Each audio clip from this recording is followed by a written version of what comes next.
मेरे लिए मुश्किल सी होगी। मुझे कान लग रही, ला हाथ पकड़ा, ला मैं बताऊं। मेरा हाथ पकड़ा, बोल देख ये लग रही है कि नाक है? क्या है ये? नाक है ना। मैं कहा जी लग रही है ना ये।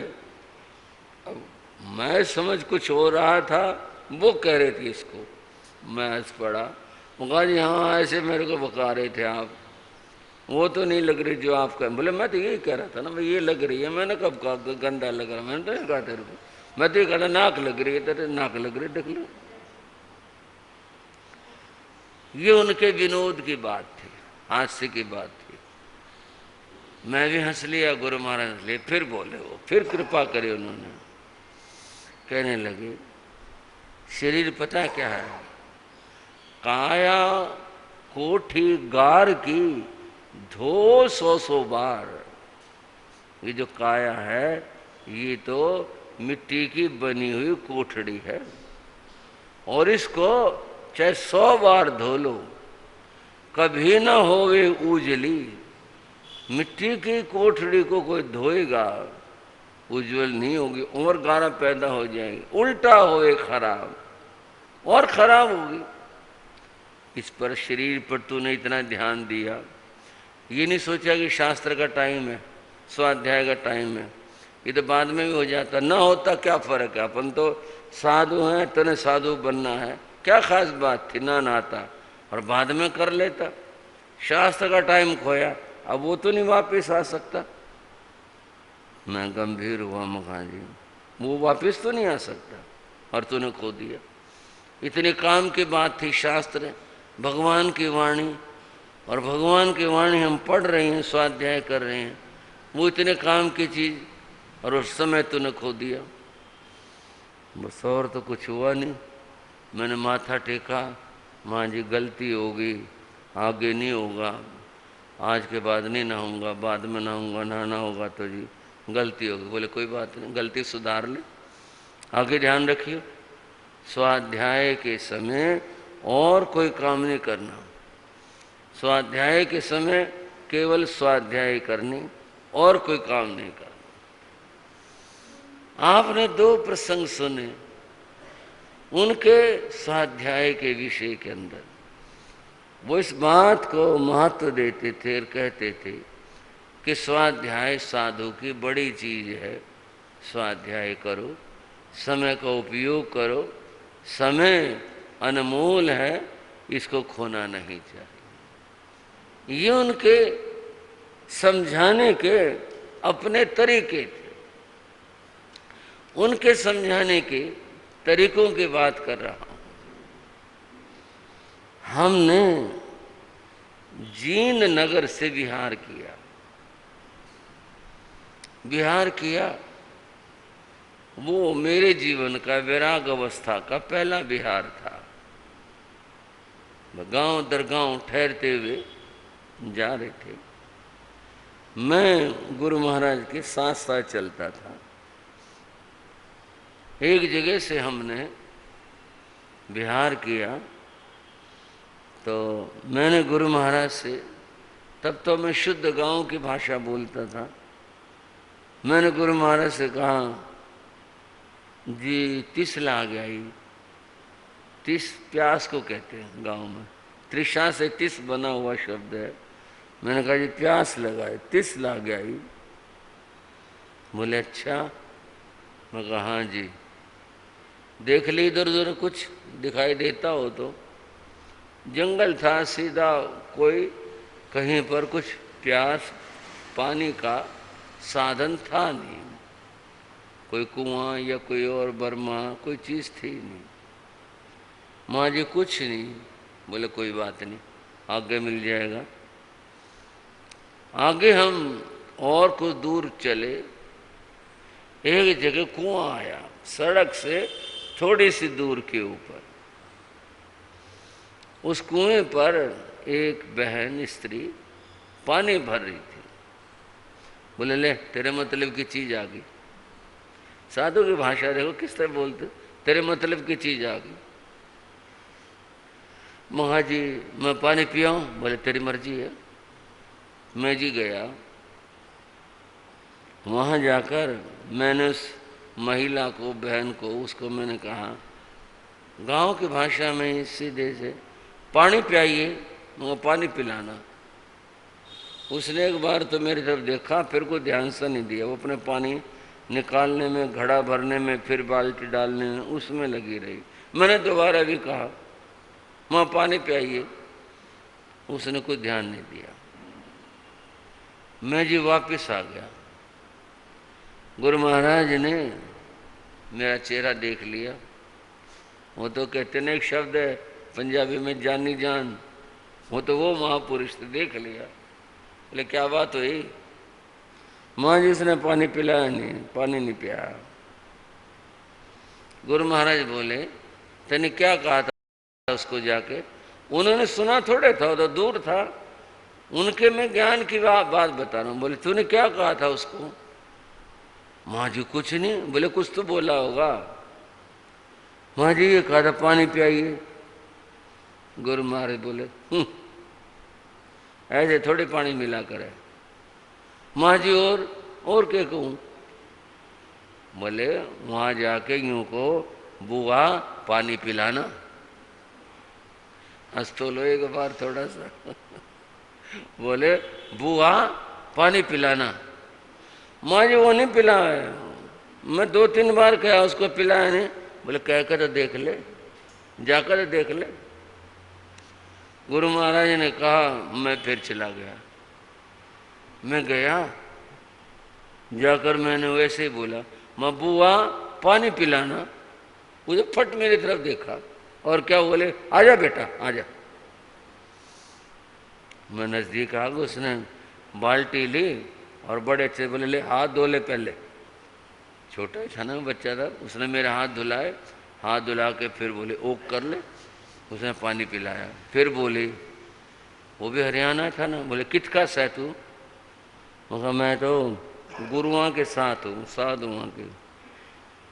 वो बोली ले बाल्टी ले जा। साधुओं ने भी पानी पिला दिए, बाल्टी ले जा। मगर ना वो नहीं पी मैं। बोले क्यों पानी नहीं पीते हो? मगर ना वो नहीं पी मैं। बोले अच्छा। मैं जी वापस आया, मेरे भीग रहे थे कमीज और ये हाथ वाथ सारे, मुंह कभी को पानी लग रहा था। हाथों से ओक से पानी पिया था। गुरु महाराज ने देख लिया, काम हो गया। बोले होगा काम? मुखा जी यहाँ पिला दिया। वहाँ पहले उसने बिल्कुल नहीं पिलाया। बोले यही तो बात है, बोलना सीखो। गुरु महाराज कहते हैं बोलना सीखो। किसी से कोई काम करवाना हो, किसी को कुछ काम कहना, ऐसे थोड़े कहते हैं। उसको आदर से देखो, आदर से बोलो। ये देखो भी कौन व्यक्ति है, वो औरत है, तूने बुआ कहा, देखो प्यार से पानी पिलाया ना? वो कहा हाँ जी। कोई आदमी हो, छोटा हो उसको भाई कहो, बड़ा हो किसी नाते से बोलो उसको, कोई और बुजुर्ग हो बाबा कहो उसको, कुछ और शब्द कहो। बोले जब भी बोलना हो तहजीब के साथ बोलो, सभ्यता से बोलो, आदर के साथ बोलो। ये तरीका है काम करवाने का। ऐसे काम नहीं हुआ करते। पानी पिलाइए, क्यों पिलाए पानी तेरे को? अब पिला दिया ना उसने? मैं कहा हाँ जी। गुरु महाराज के शिक्षा देने के अपने ढंग थे, अपने तरीके थे। आज भी मैं याद करता हूँ। देखो गुरु महाराज ने क्या अद्भुत तरह से समझाया, कैसे कहा, और जो कहा वो कितना यथार्थ है, पूरे जीवन भर काम आने वाली बात है। उनके शिक्षा देने का अपना एक तरीका था। पढ़ाते भी थे, बड़े प्यार के साथ पढ़ाते थे। उसके साथ में जो जीवन के संबंधित बातें हैं वो भी बताया करते, मैं ऐसे करो।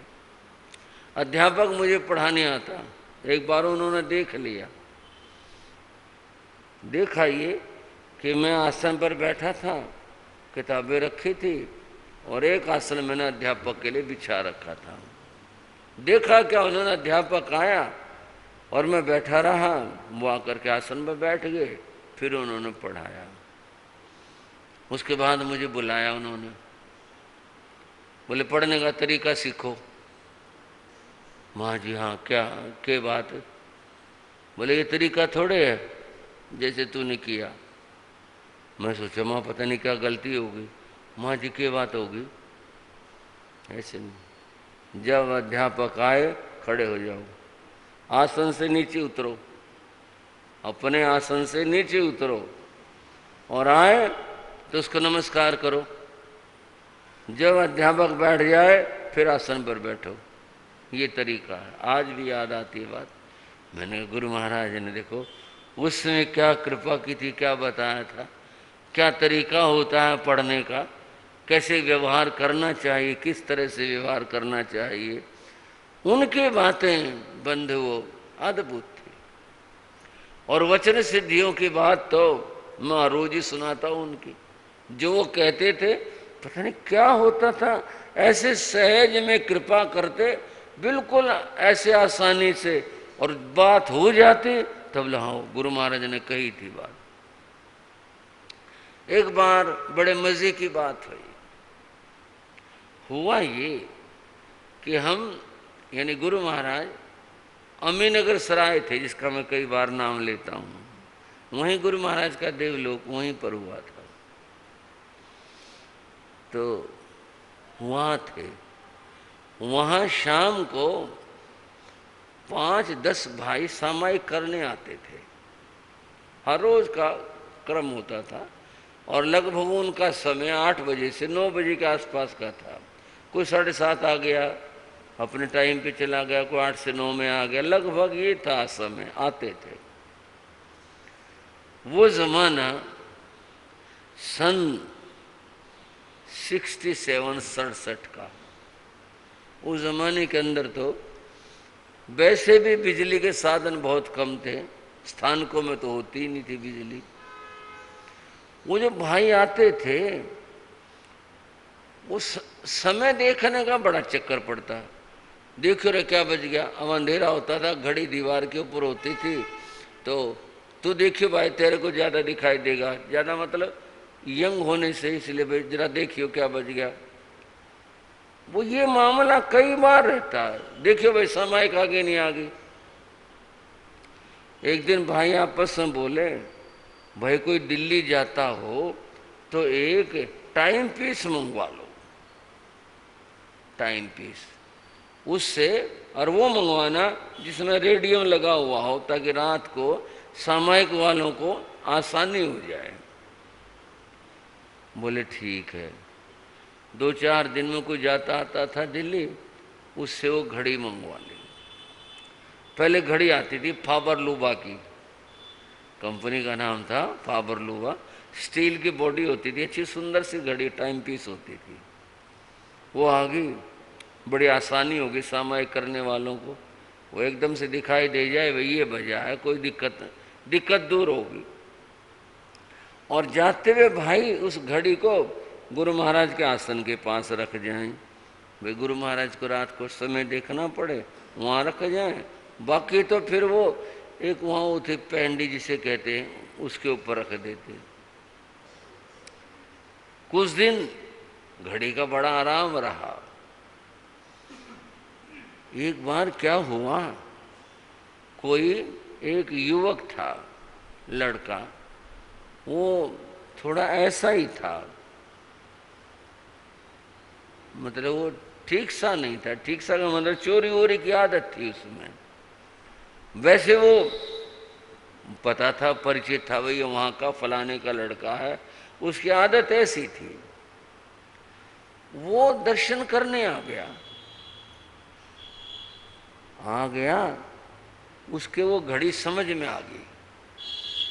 और जब संत तो गए आहार को, भाई लोग इधर उधर भी, उसे मौका मिला और उसने वो घड़ी उठा करके अपने थैले में रख ली। और शक ना हो किसी को, मतलब चोरी करने वाला पूरे होशियारी से काम करता है। अगर वो लेकर चला जाता तो एकदम शक हो जाता कि वे वो फलाना लड़का आया हुआ था, वो ले गया। जब हम संत लोग बाहर आ गए आहार से, और सब घड़ी उसने पहले से अपना रख ली थी। फिर उसने मंगली सुनी और सबके सामने वो चला गया। चले जाने के बाद किसी को कुछ पता नहीं, कुछ एहसास नहीं इस बात का। शाम को जब भाई सामायिक वाले आए तो वो घड़ी की मांग हुई, भाई घड़ी दियो, कहाँ रखे घड़ी? घड़ी वहाँ रखी थी, भाई देखना। नहीं यहाँ तो नहीं है। देख रहा भाई किसने समाय करी होगी, किसने, इधर देखो। वो घड़ी मिली नहीं। घड़ी कहाँ चली गई भाई? वो देखी भाली, घड़ी मिली नहीं, मिलनी भी नहीं थी, चोरी हो गई थी घड़ी। वो एक दो भाई थोड़ा गुस्सा सा करने लगे, बोले लगता है चोरी होगी। दूसरा बोला ये सेवक का नाम, स्थानक का ऐसा बैठता है नहीं, ध्यान रखता नहीं है, घड़ी चोरी होगी। उसके ऊपर गुस्सा करने लगे। गुरु महाराज विराजमान थे। गुरु महाराज ने उस भाई का नाम लिया जो गुस्सा कर रहे थे। बोले गुस्सा करने की क्या जरूरत है, कुछ नहीं, घड़ी थी, चलो ले गया होगा कोई। गुरु महाराज को भी इस बात का नहीं था, भी वो लड़का ले गया होगा। बोले ले गया होगा कोई। और फिर क्या बोले, ले गया, चलो अपने आप धक्के खा के आ जाएगी। सुन लो आप बात को ध्यान से, यूं बोले अपने आप धक्के खा के आ जाएगी, यानी भटक भटका के अपने आप आ जाएगी। अब घड़ी के कोई पाँव में जो अपने आप आ जाएगी, कैसे आ जाएगी? उनके मुँह से ही निकल, अपने आप धक्के खा के आ जाएगी। एक भाई ने बोला जी उसका कौन से पाँव में जो आ जाए? बोले सब आ जाएगी। फरमा दिया, कह दिया, घड़ी चोरी होगी। अब बात खत्म हुई। अब क्या कहाँ ढूंढने, क्या करें? खत्म होगी, बात खत्म होगी। चलो वो लड़का घड़ी ले गया। कुछ दिन तो उसने घड़ी अपने घर में रखी। अब जिसने चोरी करी उसने घर में रखने के लिए थोड़ी करी, बेचने के लिए करी है। उसकी बहन जो थी वो दूसरे कस्बे में थी। वो किसी काम से या कैसे अपने बहन के यहाँ पर गया और घड़ी साथ ले गया, टाइम पीस।